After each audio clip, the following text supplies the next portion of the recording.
The married couple, Maddie and Frank Finchy, went to bed without clearing the dinner table or putting away the bottle of wine. The house is quiet. Frank works as a marketing director, and his wife is a paramedic. They don't yet know that this night will divide their lives into before and after. Maddie, awakened by the chirping of the fire alarm, opens her eyes and finds that her husband isn't beside her. As often happens, Frank has fallen asleep right at his desk. Maddie replaces the battery in the fire alarm, but it doesn't help. Suddenly she gets a call from their daughter, Alice, who left right after dinner in her father's car. The connection breaks. Frank wakes up. In the morning he'll need the car to get to work. Maddie tells him he can take hers, she doesn't have a shift again anyway. Maddie first texts her daughter, then calls to make sure she reached her apartment safely. But Alice never made it there, she's been in an accident. Panicking, Maddie tries to find out if her daughter is hurt, if she's called an ambulance. Hysterical Alice says she did call, but immediately hung up. The girl hit someone and has no idea what to do. Quickly getting dressed, the couple rushes to the car, intending to drive straight to the crash site. Maddie stays on the phone with her daughter, explaining that the person she hit could die if left lying on the road. Through tears, Alice says it's a girl about her age, and she isn't moving or responding. Frank drives as fast as he can. Urging her daughter to stay calm, Maddie tells her to check if the girl is breathing. Despite her fear, Alice does it, but the girl doesn't seem to be breathing. Maddie explains how to give rescue breaths and chest compressions. She's taught her daughter first aid basics before, but now panicked Alice can't pull herself together. Still, she tries to resuscitate the girl under Maddie's direction, but nothing works. Struggling to remain composed, Maddie tells her to repeat the cycle again and again. It's vital to restart the girl's heart before the ambulance arrives. However hard Alice tries, it all proves to be in vain. The girl has no pulse. Frank tells Alice to stop, there's nothing more they can do for the victim, but Maddie objects, insisting that she keep going, that she must not let the girl die. Suddenly a crunch is heard over the speakerphone. Crying Alice says it seems like a rib has broken. Frank shouts at his daughter to get back to the car immediately. The girl can't be saved anymore, so they must wait for the ambulance. At that moment Alice ends the call. Her parents try to reach her again but no one answers. They leave her a voicemail, promising they'll be there very soon. But the drive will still take 39 minutes. Frank hopes the ambulance has already arrived. From experience, Maddie knows emergency response usually takes about 15 minutes. She still believes her husband was wrong to insist that their daughter stop the resuscitation efforts. Frank says he was only thinking about Alice. That girl was beyond help anyway. The couple begins to argue about what would have been the right thing to do. All attempts to reach Alice fail. Each time they only get her voicemail again. Frank leaves a message, begging his daughter to pick up and assuring her the police will understand. It was an accident. But Maddie doubts it, because no matter what, Alice hit someone, and she'll have to face the consequences. It doesn't matter what the injured girl was doing on that forest road in the middle of the night. Finally Alice answers. The ambulance never came, she's still there alone. Her parents want to know what happened before the police do. Alice explains that she decided to take a detour from the main highway to get to her apartment faster, when suddenly a girl ran out of the woods onto the road. But Maddie doesn't believe that's the whole truth. The police will surely want to know what Alice was doing in the woods for an extra 4 hours. Maddie asks her daughter directly if she had taken anything. Frank refuses to even hear it, but Maddie insists they all have to be completely honest with each other now. Alice tries to defend herself, saying everyone at the university does it, and that once she got behind the wheel, she didn't feel anything anymore. Maddie realizes that in truth Alice never called the ambulance or the police. Instead she called her parents, hoping they would once again find an easy way out for her. The couple tries to decide what to do next. If Alice never called for help in the first place, then her attempts at resuscitation were pointless anyway. Maddie knows they'll have to call the police, there's no other option. Alice begs her parents not to do it, terrified she'll be arrested. She insists the girl darted out in front of the car, meaning the crash was unavoidable. Frank decides to take the blame himself and repeat Alice's story to the police. It will sound believable, since the car is his. Maddie tries to talk him out of it, insisting that Alice must face the consequences, even if it means going to prison.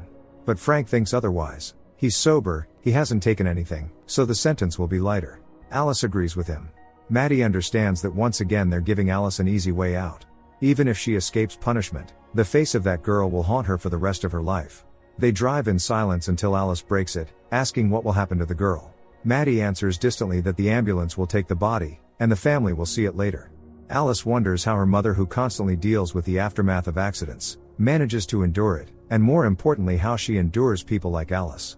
Frank reassures his daughter that none of this is her fault, and she should focus on her future. Soon she'll finish university and have the opportunity to intern abroad, something Frank would have given anything for at her age. When Alice says she wants to tell her boyfriend Jacob everything, Frank starts yelling at her. If she does, she'll ruin everything. Alice is pregnant, that's what caused the family conflict she ran away from tonight. Maddie tries to convince her that becoming a parent at 18 isn't what she really wants.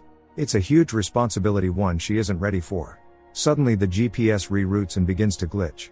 Frank keeps driving straight while Maddie insists they should turn back, as the navigator suggests. Frank grows angrier, saying he knows the road, they've taken this route every year. Maddie might not remember because lately she's been distant from the family, as if she's no longer one of them. Suddenly Alice says over the phone that she can see their headlights through the trees. The GPS keeps glitching. Barely holding back panic, Frank insists that it's not them. It must be someone else, and tells his daughter to quickly move the body off the road and hide it deeper in the forest. Maddie protests, saying this will only make things worse, but Frank shouts over her, claiming he has everything under control. For several minutes only dragging sounds and Alice's breathing can be heard through the phone. Suddenly she starts screaming in panic, saying that the girl's face is changing, that she's becoming someone else. Alice's parents assume she's still under the influence of something. It sounds like Alice runs back onto the road, where the passing car notices her. A woman's voice asks if she's alright. Following her father's instructions, Alice tries to send the woman away, but it isn't so easy. She lies, saying a deer ran onto the road, and that's why she ended up in the ditch. But the woman's husband says there are no deer in this area. Nervously Alice keeps repeating that she's fine, that her parents are already on their way to help with the car. But the woman and the man insist they can tow it themselves. Alice's attempts to refuse are ignored. The woman wonders why a girl would come out here alone in the middle of the night. Local rumors once said that fairies and other dark creatures lived in these woods. The woman senses that Alice isn't alone. Her eyes give her away, she's under the influence, which makes her a lawbreaker, meaning the couple has every right to call the police. And judging by the signs, there's been an accident. Not knowing how to protect herself, Alice hands the phone to her parents. Maddie assures the woman that her daughter just got lost and slid off the road. Maddie lies, saying they'll be there in just a few minutes, though it's still a 17-minute drive. But the woman finds it strange that Maddie and Frank are asking to leave their daughter alone in the dark wilderness. It's also suspicious that Alice ran out of the forest. What was she doing there? Maddie insists that Alice feels uncomfortable around strangers and asks the woman and her husband to leave. Eventually they agree. Relieved, Alice gets back into the car and locks the doors. Maddie says that now they definitely need to call the police, since there are witnesses. But Frank believes all is not yet lost. Alice starts to panic when she sees the couple searching for something in the forest. When Maddie says she's calling the police because it's their only option, Alice starts the car and tries to drive away, but the wheels spin helplessly in the ditch. The couple tries to stop her. They've found the girl and already know everything. The woman urges Alice to turn off the engine before someone else gets hurt. Frank yells for them to leave his daughter alone right now. Suddenly the sound of shattering glass and Alice's scream is heard, then the call cuts off. Her parents try calling her again and again, but it's useless. Frank drives at full speed, still refusing to let his wife call the police. He believes that as parents they must handle this themselves. Suddenly Alice calls back, but instead of her voice, the couple hears the voice of the woman. She says they had to break into the car to stop Alice from doing something even more foolish. The woman finds it hard to believe it was an accident. Otherwise, why was the body hidden in the forest? And why is there no ambulance, no police? Everything points to the parents helping their daughter cover up a crime. Maddie says she's a paramedic, and she thought she could save the girl until she realized it was already too late. The woman, however, replies that when her husband carried the girl out of the forest, she was still alive. Hearing this, the couple feels a wave of relief, but the woman warns them not to celebrate too soon. She hasn't called the police, clearly playing her own game. She asks why Frank and Maddie allowed their daughter to commit a crime, and more importantly why they thought Alice could escape responsibility. Didn't they think about the parents of that poor girl? Through tears, Frank swears they never intended to hide anything.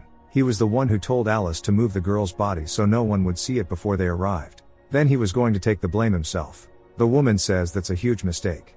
Many parents don't know how to say no to their children, and then they reap the consequences. She and her husband learned that the hard way, and they're still paying for it. The woman finally passes the phone to Alice, who can't understand how the girl could still be alive.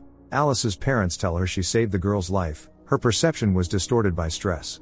Frank still insists he'll take the blame for the crash, and the woman will support their version of events. But Maddie urges her daughter to think carefully. The decision is hers alone. And if Alice makes the wrong choice, it will stay with her for the rest of her life. At that moment, Maddie confesses that 6 months ago she quit her job because a patient died due to her mistake. Maddie had confused a pulmonary embolism with a panic attack, and her error proved fatal. Alice says she wants to do the right thing. If the girl survives, she wants to apologize.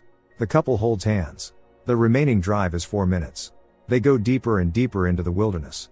Maddie wonders what kind of person would even think to come out here in the middle of the night. Finally they arrive. Maddie immediately feels that something is wrong.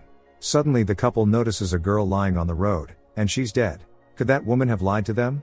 Maddie immediately calls the police, reporting that her daughter hit someone. In horror and shock, Frank says it's Alice, she's the one who was hit. As Maddie approaches the body, she starts screaming in despair.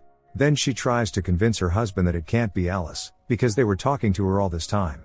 Maddie reminds him that Alice said the girl's face had changed. Frank doesn't understand what his wife is talking about. At that moment Maddie calls their daughter. Through the phone, they hear both Alice's voice and the woman's. Alice says they're still in the forest. The woman meanwhile says the girl is dead because Alice left her on the road. But this is also the end of Alice's own life. She cries, saying she just wants to be with her parents. The woman declares that she and her husband are Alice's parents now, because her real ones lack the courage to free her from the horror of her unforgivable act. Frank and Maddie hear this through the speakerphone, and unable to comprehend what's happening, keep driving forward, but the road ahead of them is endless, looping. They will never find their daughter. Suddenly they come upon a police car, forcing them to stop. They hear Alice pleading with the people not to take her away, begging for another chance, and then the call suddenly cuts off, this time for good. The police seal off the area. A team of forensic experts is at work. According to preliminary reports, Alice under the influence of substances drove into a ditch. When she got out of the car and stepped onto the road, she was hit. The driver fled the scene. Alice's parents refused to believe it's her body, insisting they were speaking to her on the phone when it happened. The police attribute it to shock. Don't forget to subscribe to our channel not to miss more exciting new products. Also, the authors will be pleased if you leave your opinion in the comments.